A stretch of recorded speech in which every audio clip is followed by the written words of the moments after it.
The opening statement, first off, congrats to Purdue. I thought they have a great atmosphere, have a good thing going.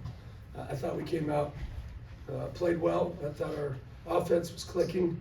Again, we got it kind of corrected a little bit, which was great. I thought defensively we were good for about 30 minutes. Then we just decided we weren't going to be in ball screen coverage anymore. He was able to get downhill. I think as you learn how to win, those are some things that you need to be able to do late in games, is get big, tough stops, and we were just not good enough tonight to be able to do that. I'm hopeful that we stick kind of with what we've been doing and we get a little bit better, but yeah, I mean, it was good for the most part, but I look at these turnovers, 13 turnovers isn't good enough on the road. And then obviously the free throw differential continues to be a thing, so we just got to get a little better. Questions for Coach? And did you put an emphasis on getting off to a better start? You were happy with that? Yeah, I think we just corrected some things offensively, got to our flow a lot quicker. Played random. That was much better for us. I think we're better when we play random like that. Not sure where all the turnovers came in. I have to go back and watch it. Disappointed in the amount of turnovers that we had probably. But yeah, I thought our offense is what did that. I thought defensively we were okay. I thought later our defense was horrendous. I thought our guards were good. I didn't think our bigs got into coverage quick enough. Ben, you talked on Tuesday about learning how to make those little winning plays down the stretch. How do you get your guys to kind of get over that hump? Is that just a matter of experience and being on the wrong side of it in games like this, or how do you kind of get your guys to finally figure that out?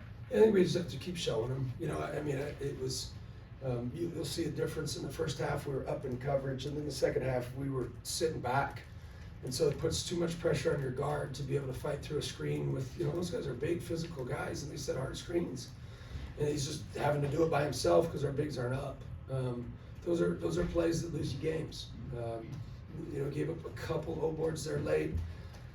I don't know, some of those fouls were a little bit whatever. So I don't really think on those. And then a couple turnovers shouldn't have been turnovers. We should take care of the ball there. Hey Ben, if I can, I'd like to ask you two questions. The first one is, you kind of addressed it, but I was wondering what happened in the second half, why their offense started clicking so much, and you're saying pretty much it was just the way y'all were defending. Did you see them doing anything different to force your bigs to do that? They stuck with the same actions over and over. It wasn't anything different.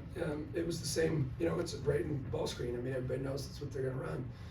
And we just chose to sit back all of a sudden. And so then he was able to race outside. Once he races outside and stretches that floor, he stretches the tag so much, and then that tag is indecisive. When that tag's indecisive, and then they're able to skip and play in rotation, and then that makes those other guys so much better, because they use those shot fakes and are able to get by you at that point. Whereas if you can get him pushed out a little bit more, and be a lot better defensively in coverage at the point of attack, I think that would have been helpful for us to be able to come out of here with a win. And then the second question, is kind of piggyback onto that. This is your first in-person look, I guess, as a coach anyway, of Braden Smith. What you think? What do you look like? No, he's a good player. I don't think he's obviously a really good player. I don't think their coaches probably get enough credit. I think they're really, really, really well coached, particularly offensively. They put you in so many different positions. Those big guys cause a lot of problems. They make you nervous to stay in coverage too long, and then they're shooting with their space. They run so many different actions. It makes it difficult. And obviously he's the one that's kind of the quarterback to be able to do that with all the weapons that they have. So obviously he's a really good player. Does a lot for them. I also think their coaching is pretty elite as well from an offensive perspective, and I don't think that gets as much credit as it probably deserves. Hey Coach, talk about the Big Ten and the play in the Big Ten, about you guys getting on the road. What have you learned for your team this year in the Big Ten season? I guess don't foul so much, maybe get to the free throw line more. It's fun. I love it. I love the environments. I love the competitiveness. I love it all. It's why we're here. And, you know, we're slowly getting there. We just have to learn how to win. You know, we've got a fairly new team and obviously a brand new team, and we're still learning how to win. Ben, Combs had a really good game shooting the ball. Just can you speak to that and his performance? Yeah, I mean, we took good shots. The rhythm of the offense was fantastic. You know, everybody I thought that came in shot really well. We still missed some layups that we need to be able to finish. You know, it's just kind of point blank layups that we've got to do. But I thought Kale was awesome. You know, when he was out, it was like, well, can we get him back in? And then, yeah, I mean, he was, what was he, plus or minus? -6, yeah. And then we had a lineup out there that probably shouldn't have been out there when they made that 10-0 run on us. Just couldn't get people in, couldn't get Howie in, just wasn't. And then they went on that run. Tyler? Been the 2 quick fouls on Bennett. I mean, that's the 4th straight game he's been in foul trouble. I guess 1, how does he avoid that moving forward? And 2, you put him back in pretty quickly. I mean, he navigated it well, but how was he able to kind of finish the game without really having to deal with that? Yeah, what did he foul in the first one? I can't It was a remember. little touch. Oh, it was a he little went for the on a shoulder. offensive rebound, yeah. Yeah. And then the second one was, I don't remember what the second one was. Lawyer broke. Oh, that's right, yeah. Yeah, I don't know. Oh, yeah. I don't know, it's just you can't get the first one, so you don't put yourself in position for that second one. It's probably the best way to do it. You know, if you don't get that first one, kind of like one of those, like, why did you do that fouls? Then the second one, even if it's a good or bad call, it doesn't impact you for that second foul. Yeah, I don't know. That was an odd one, but he's just got to do a better job staying out of foul trouble, I guess.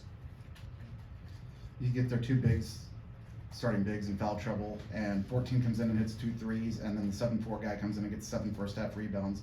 How pivotal was that for you not being able to extend that lead with 2 of their starters saddled with foul trouble? Yeah, I thought they almost became better. They became more difficult to defend, I'll tell you that much, because then they got all those shooters out there, and they got a lot of weapons, and then they kind of went a little different,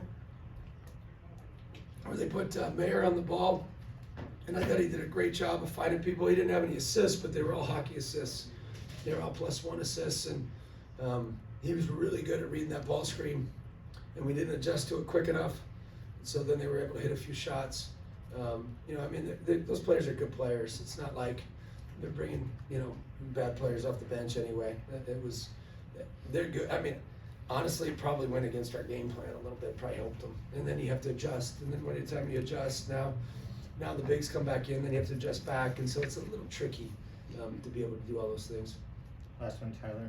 Ben, I think you talked about before the season wanting to make sure you guys were able to handle emotionally in the Big Ten, like coming off of, you know, tight games, being able to handle that with the way that, you know, Illinois is close, Iowa State was close. Like, how do you guys handle that emotionally and make sure that you guys are able to kind of reset after, you know, close games like this? Yeah, I mean, you just have to keep fighting.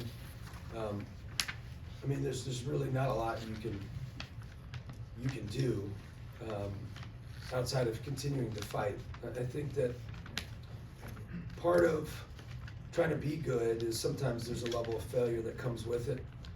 I think as you try to progress to be good, sometimes you do get beat, like what has occurred lately. But you can't let that impact your ability to continue to fight and continue to try to be as good as what you think you can be. And, you know, hopefully, you know, obviously this game, because of the crowd, obviously Indiana probably draws pretty well. I know these Purdue people in here, they probably don't like to hear that. So there should be a good crowd there. So should be a level of excitement in that game. But our guys, you know, they keep coming back for more. You know, I do think sometimes when you come into this league, you know, like I thought in the Illinois game, I thought we kind of tiptoed through the first 10 minutes trying to figure out if we were going to beat them instead of just going and beating them, you know. I thought tonight we came in to beat them, and then they just were able to make a run towards the end there. That's how you got to come into this league. And we're still learning. Like I don't like to lose. I don't like to lose. I know that. But we gotta be better to be able to win. You gotta make those big plays down the stretch. All right, thanks, Coach.